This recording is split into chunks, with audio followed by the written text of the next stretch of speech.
नमस्कार दोस्तों, स्वागत है आप सभी का आपके channel education for better tomorrow में। आज हम आप लोगों को बताने जा रहे हैं जो आप लोगों के बेसिक डाउट्स थे बीएससी नर्सिंग को लेकर के। तो हमने अपने लास्ट वीडियो में बताया था कि बीएससी नर्सिंग क्या है, कौन सा कोर्स है, इसमें कौन कौन से जॉब अपॉर्चुनिटीज़ है और सैलरी क्या मिलती है इस कोर्स को करने के बाद जिस जॉब में आप जाते हैं उसके अकॉर्डिंग। तो उसके आगे हमने आपको बताया था कि हम आपको अपने अगले वीडियो के माध्यम से कुछ और जानकारी लेकर के आएंगे आप लोगों के लिए। जैसे कि इस वीडियो में हम आपको बताने जा रहे हैं कि एलिजिबिलिटी क्या है, मीन्स कौन लोग कर सकते हैं बीएससी नर्सिंग, क्या क्या क्राइटेरिया है इसके लिए, एडमिशन प्रोसेस क्या है कि किस तरीके से आप जाकर के कहीं पे एडमिशन ले सकते हैं बीएससी नर्सिंग कोर्स में, क्या बीएससी नर्सिंग कोर्स टफ है या इजी है, क्या प्राइवेट कॉलेज बीएससी नर्सिंग के लिए सही है, अच्छा है या नहीं है, हम कैसे पता करेंगे कि कौन सा कॉलेज अप्रूव्ड है, मान्यता प्राप्त है बीएससी नर्सिंग कोर्स को कंडक्ट करने के लिए और कौन सा कोर्स इसके लिए मान्यता प्राप्त नहीं है। तो इन सभी डाउट्स को हम आपके लिए लेकर आए हैं इस वीडियो के माध्यम से। तो चैनल पे जो नए हैं चैनल को सब्सक्राइब कर ले, ऐसे ही अपडेट्स पर इन्फॉर्मेशन भरी वीडियोज पाते रहने के लिए, हमारे साथ जुड़े रहने के लिए, और वीडियो को ज़्यादा से ज़्यादा लोगों तक शेयर करें जिससे इन्फॉर्मेशन बाकी लोगों तक भी पहुंच सके और बाकी लोगों की भी हेल्प हो सके। चलिए स्टार्ट करते हैं अपने पहले क्वेश्चन से। Who can do BSc nursing, यानी कि कौन लोग कर सकते हैं बीएससी नर्सिंग, क्या है इसकी क्राइटेरिया।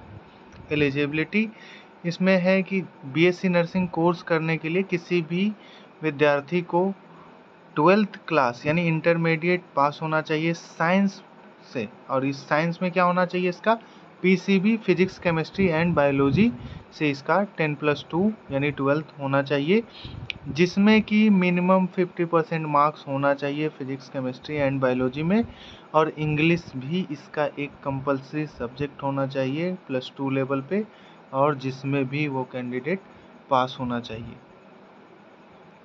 तो ये बेसिक क्राइटेरिया हो गया। इसके बाद एडमिशन किस तरीके से होगा, किन किन प्रोसेस से एडमिशन हो सकता है, तो how I can get admission in BSc nursing. कुछ पॉपुलर एग्जाम्स है बीएससी नर्सिंग एडमिशन के लिए, जैसे KCET, BIEAP, NEET, CUET, AIIMS paramedical.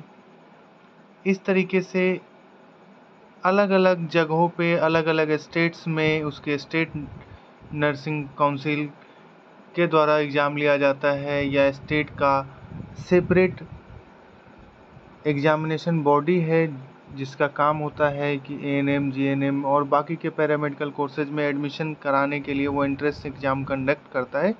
तो उस एग्ज़ाम के माध्यम से अलग अलग स्टेट्स में एडमिशन प्रोसेस होता है गवर्नमेंट कॉलेजेज में बीएससी नर्सिंग के लिए, और कुछ जगहों पे कुछ परसेंटेज प्राइवेट सीट का भी रिजर्व होता है जो इस मेरिट लिस्ट के अकॉर्डिंग आते हैं। अब हम बात करें कि यहाँ अगर नहीं हुआ तो प्राइवेट कॉलेजेज में भी आप एडमिशन करा सकते हैं।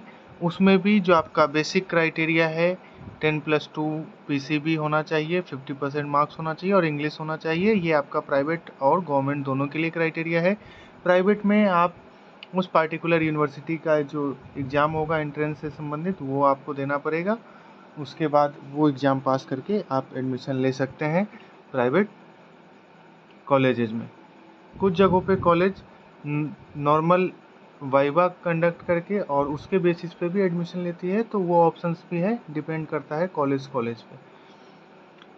अभी सभी कॉलेजेज में नीट कंपलसरी नहीं किया गया है, तो कुछ जगह पे नीट के थ्रू भी एडमिशन होता है, और नीट अभी बीएससी नर्सिंग कोर्स के लिए एक ऑप्शनल है। कॉलेज चाहे तो उसके आधार पर एडमिशन कर सकता है, या कॉलेज अपना सेपरेट एग्ज़ाम भी कंडक्ट कर सकता है एडमिशन के लिए। चलिए अब इसके बाद हम देखते हैं कि क्या बीएससी नर्सिंग कोर्स आसान है या टफ़ है। तो कोई भी चीज़ आसान या टफ़ नहीं होता, ये फ़र्क है हमारे सोच का, हमारे मेहनत का। तो जो विद्यार्थी अगर अपने कोर्स के टाइम पे, यानी कि जब वो स्टूडेंट लाइफ में है, तो वो जिस लगन के साथ मेहनत करके जितना रिक्वायर्ड आवर्स है उसके अकॉर्डिंग अगर वो करता है तो उसके लिए ये कोर्स आसान हो जाता है।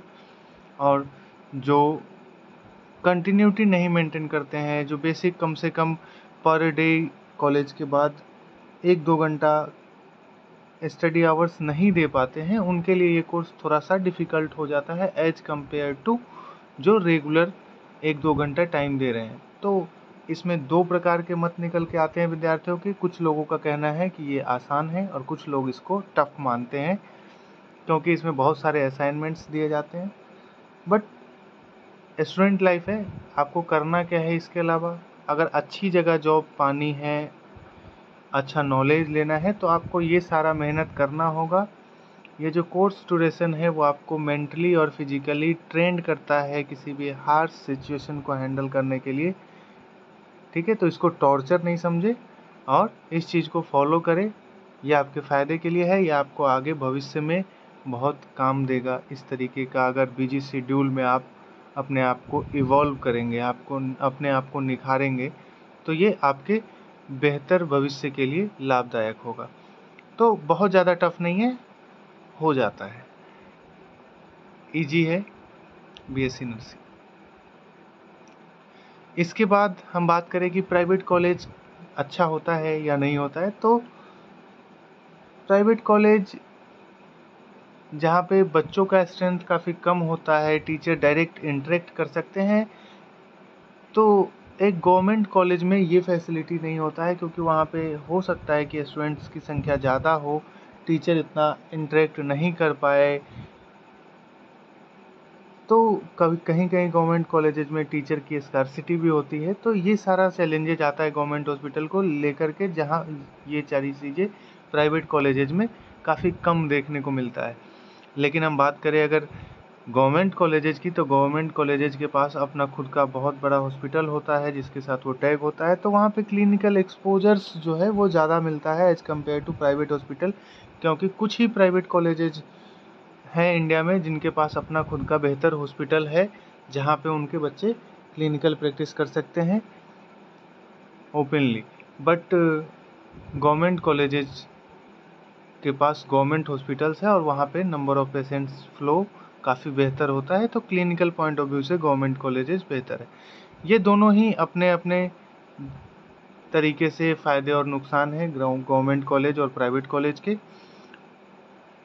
तो ये आपको डिसाइड करना है कि आपने अगर अपना कैरियर बीएससी नर्सिंग में बनाने का सोच लिया है, तो आप बिना किसी टाइम को वेस्ट किए हुए एडमिशन ले लीजिए जहाँ पे भी आपको सूटेबल लग रहा है और जहाँ पे आपको एडमिशन मिल जा रहा है, क्योंकि कोर्स सभी जगह उतना ही पढ़ाया जाएगा सिलेबस के अकॉर्डिंग। अब आपके मन में आ रहा होगा कि सिलेबस क्या है, तो सिलेबस के लिए हम आप लोगों को नेक्स्ट वीडियो में अपडेट करेंगे। अभी हम यहाँ बात करें कि हम कैसे पता करें कि कौन सा कॉलेज अप्रूव्ड है बीएससी नर्सिंग के लिए, कौन सा नहीं है।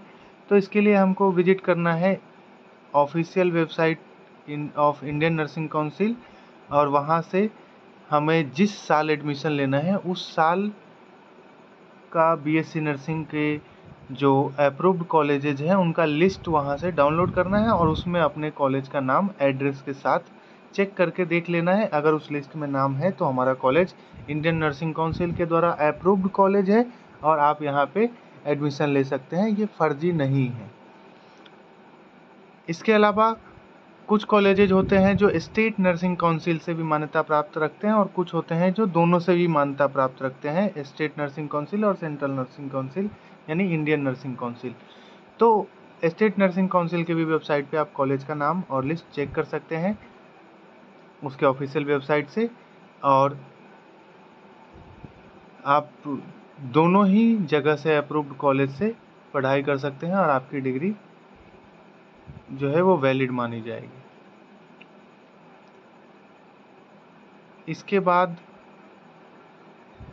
फ़ी कितना लगेगा बीएससी नर्सिंग करने में, तो गवर्नमेंट कॉलेजेज में 2000 से लेकर के 20,000 पर ईयर तक का फ़ी होता है, और यहीं बात करें प्राइवेट कॉलेजेज की तो लगभग 50,000 से लेकर के 2 लाख पर ईयर फ़ी होता है। इसके अलावा हॉस्टल चार्जेस, एग्ज़ाम फ़ी, अगर ट्रांसपोर्टेशन सर्विसेज है तो ट्रांसपोर्ट फ़ी, ये आपको उसके अलावा जो कॉलेज प्रोस्पेक्टस और कॉलेज मैनेजमेंट डिसाइड करते हैं उसके अकॉर्डिंग से होता है। तो इसके बाद अब हमारा जो नेक्स्ट वीडियो है वो सिलेबस ऑफ बीएससी नर्सिंग और उसकी बुक लिस्ट कौन कौन सी होगी, कौन कौन सी बुक्स पढ़ने होंगे, कौन से राइटर के बेस्ट बुक होते हैं, तो इन सब के बारे में हम आपको अपने नेक्स्ट वीडियो में बताएंगे, फुल सिलेबस एनालिसिस करेंगे। यहाँ तक समय देने के लिए आप लोगों का बहुत बहुत धन्यवाद। All the best for your career. जय भारत, जय हिंद, धन्यवाद।